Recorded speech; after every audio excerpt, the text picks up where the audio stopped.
thank you for coming here. This will probably be the last press conference before the President's press conference, and the Secretary General's in a short while, so we'll get started right away. We have with us today Sri Lanka's High Commissioner in London, Dr. Chris Nonis, who has been gracious enough to come up here for a press conference and to take some of your questions. So without taking too much of your time, I will invite Dr. Nonis to make some opening remarks, and then we'll open the floor for a few questions. Thank you very much, Anuradha. Well, welcome to this press conference. I think I'd just like to say a couple of words, really, from a Sri Lankan perspective, having represented Sri Lanka as the High Commissioner to the UK. I think there has, of course, been a fair amount of sort of negative publicity on several different occasions in the last few years in the run-up to the Commonwealth Heads of Government meeting.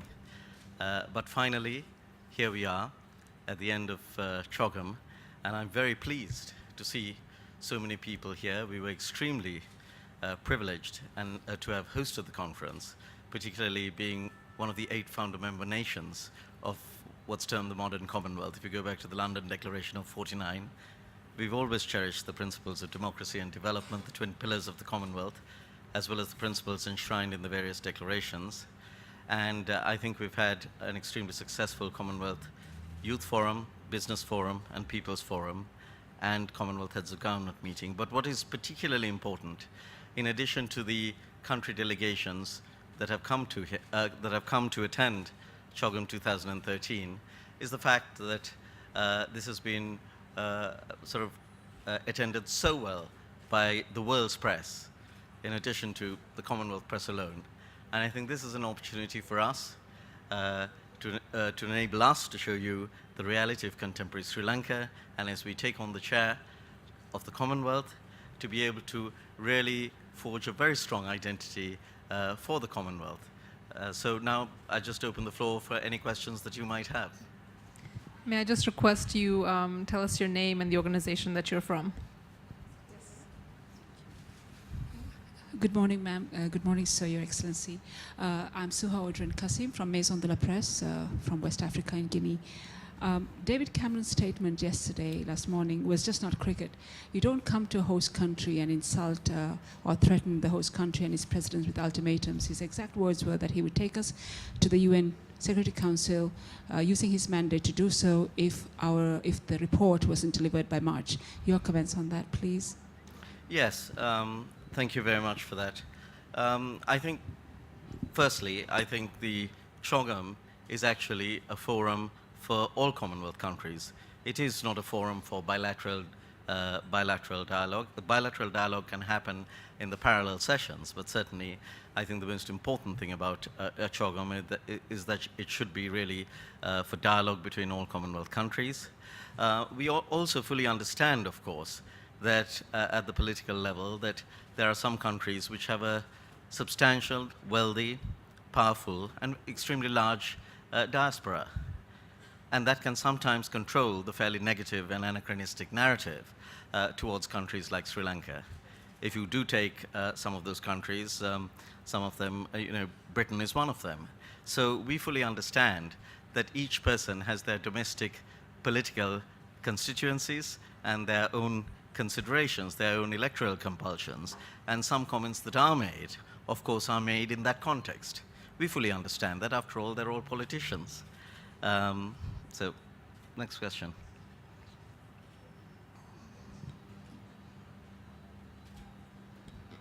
Any other questions for Dr. Nonis? If I could just add to that, I think the important thing, in addition, which you were alluding to, was to the internationalization, because I think the comment had been made about taking bilateral issues internationally. And as I've consistently said, we have a strong and vibrant democracy, and we've had a rich heritage for 2,500 years.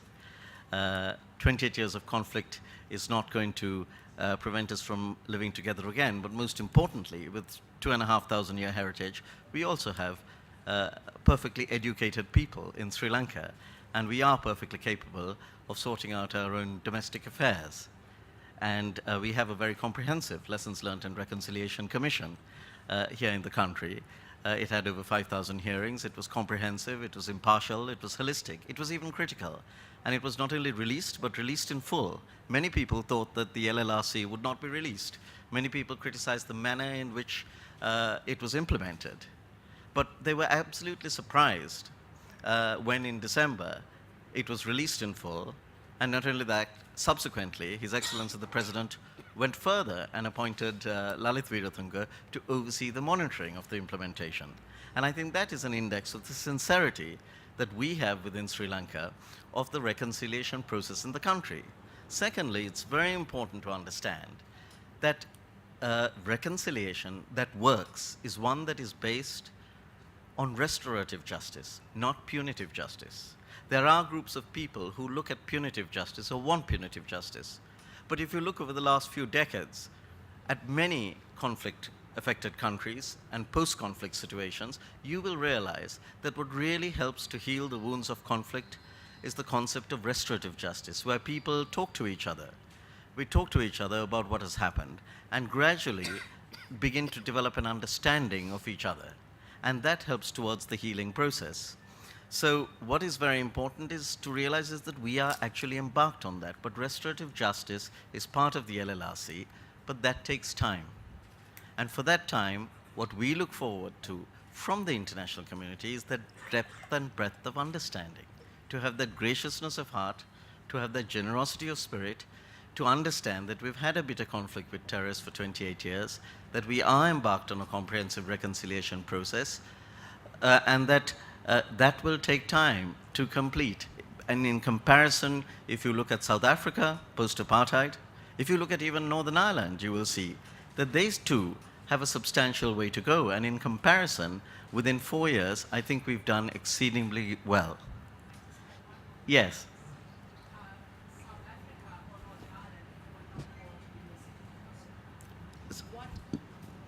South Africa or Northern Ireland were not hauled into the UN Security Council, despite their atrocities.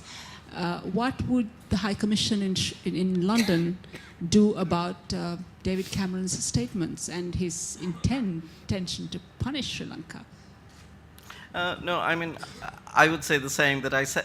Well, essentially, we understand why certain statements are made by particular countries, by particular leaders, whether they want to boycott the summit or whether they want to make very strong statements, because we understand that the driver is very much a very strong diaspora. And there, I hasten to add, I do not demonize the diaspora. You know, many people demonize it.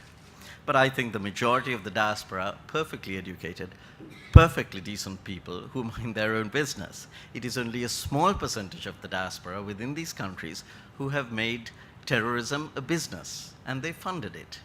And now that the conflict has ended, what they're doing is turning a percentage of that funds towards lobby groups, towards opinion leaders, towards think tanks, and in some countries, towards legislators and parliamentarians. That is what we realize. And it is that that influences. Even if you look at the great, sort of the substantial negative publicity, you know, even in the UK, some people quote some parliamentarians. If you really think about it, there are over 650 parliamentarians. But the constant negativity only comes from maybe less than 20 of them out of 650. And that has consistently happened. We need to understand this. You must not allow us to be subsumed by this whole thing, as if the entire Britain is consumed by this. Not at all. If you think about it, Britain is our second highest source of tourists to the country. Of the million tourists we had last year, 114,600 were from the UK. They come, they love our country. They're coming in increasing amounts. The majority of the British people have a very strong affinity, a very strong reservoir of goodwill with our country, and they love the country. British Airways, after 15 years, they stopped flying after the terrorist bombings 15 years ago, has started flying again. HSBC are here, many British companies are here, Marks & Spencer has so many supplier factories here. The London Stock Exchange, a couple of years ago, bought Millennium IT. Today, the London Stock Exchange is probably the second largest financial center in the world. And I'm proud to say as a Sri Lankan that every transaction in the London Stock Exchange today is run on Sri Lankan software. What a wonderful thing that is. And we have a tremendous education